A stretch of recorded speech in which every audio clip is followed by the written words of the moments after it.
cozy painting video.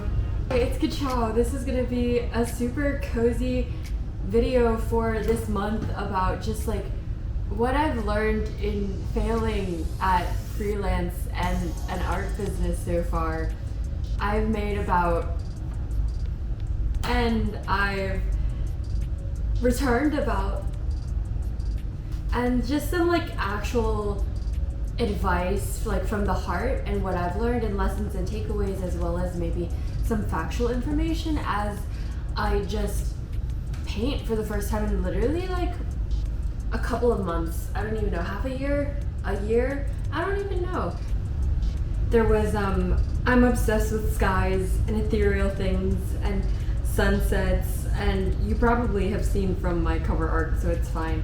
So I don't know if you can see this, I'll insert it if not, but it's just a really pretty, gorgeous photo I took of the sun when I was on an airplane pretty recently. And so I'm just gonna look at this just for color correction, but otherwise it's gonna be a two-pronged painting of just the sky, and then we'll see where I can stick it in this apartment. That has no wall space. And so yeah, follow along and hopefully we'll have a good painting before the sun sets in an hour.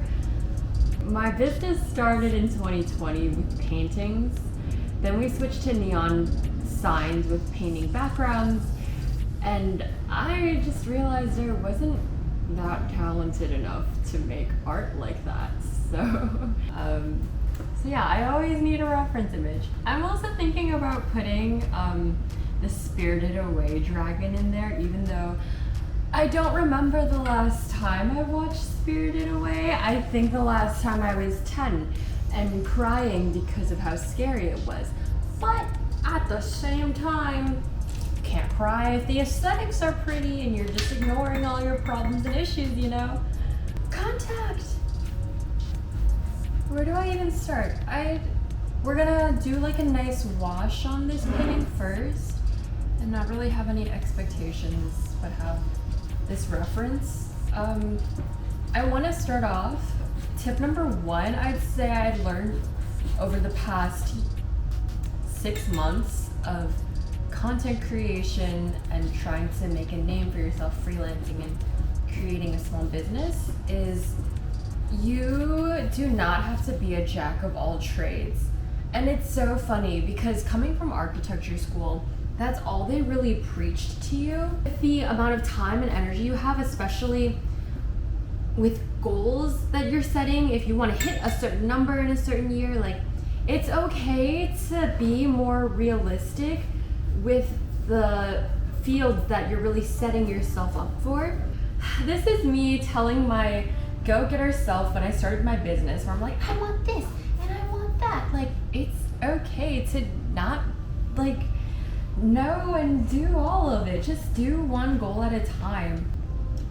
Number two, I've learned is related to that, kind of a sub point, is before you commit to a website, like really think about what service and how am I presenting myself online.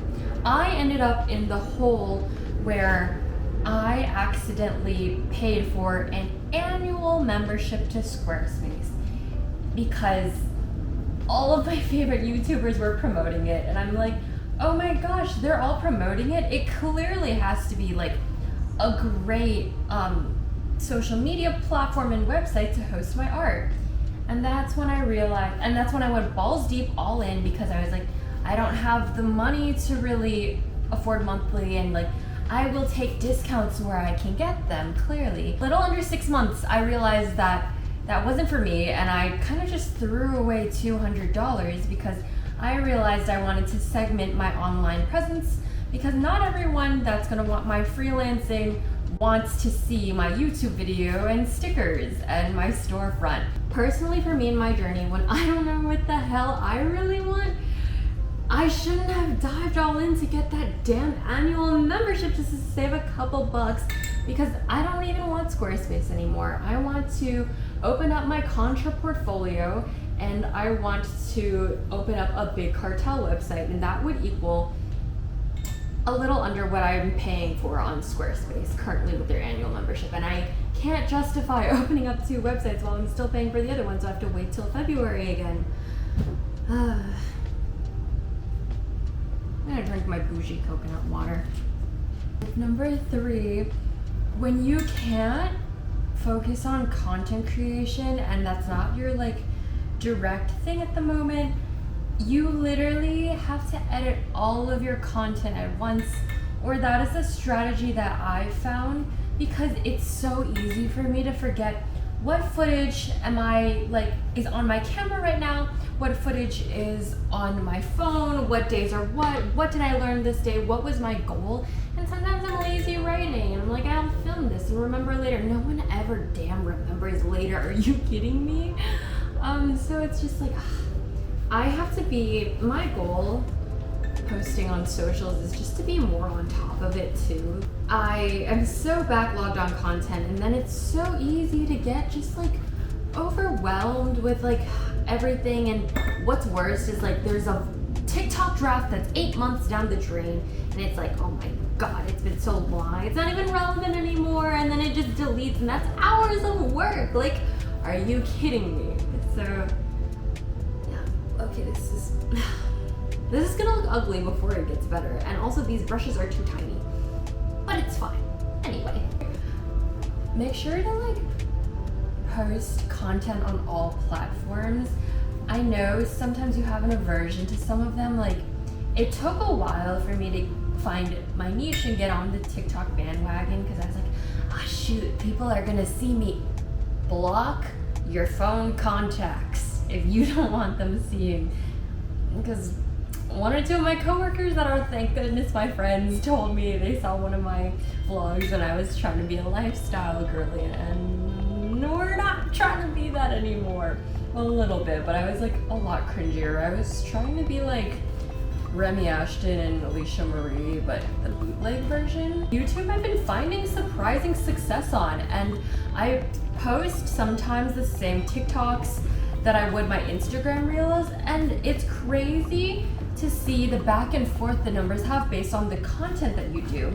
And it's like good to segment sometimes, like my design diaries BTS, where I'm a lot more unprofessional, silly, goofy, I have on my TikTok.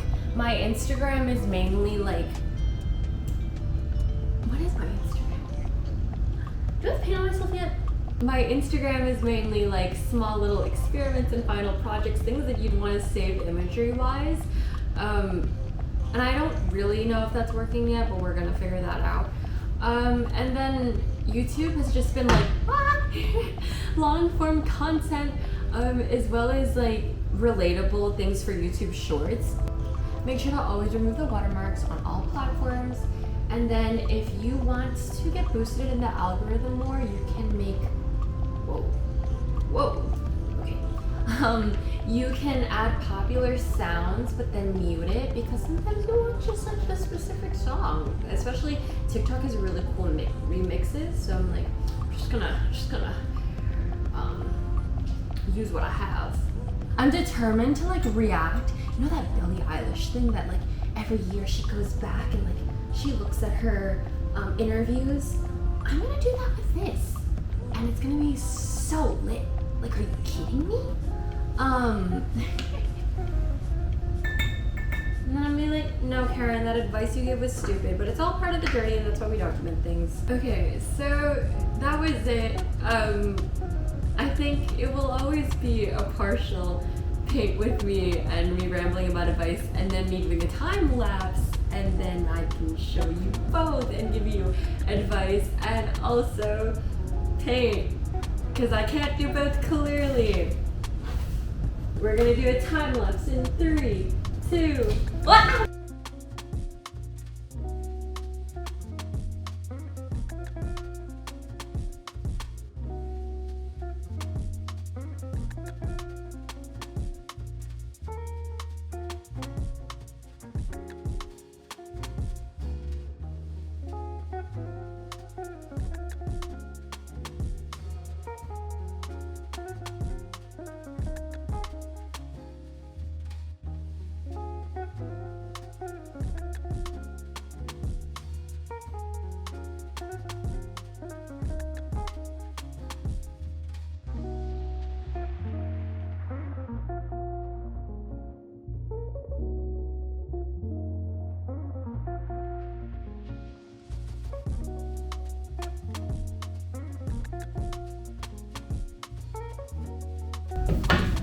Hopefully that was a good time lapse.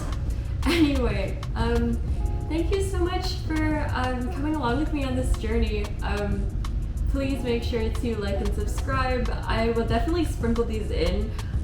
My focus on YouTube is still going to be like advice, things I've been learning along the way with design processes. I mainly work in 3D modeling, Adobe, Rhino, and Blender, and as well as some like lo-fi animations. So if you ever need to study or just be super productive, please look out for those. I curate music with Epidemic Sound, and then I put my visualizers that I'm learning how to make on Blender on them. So stay tuned.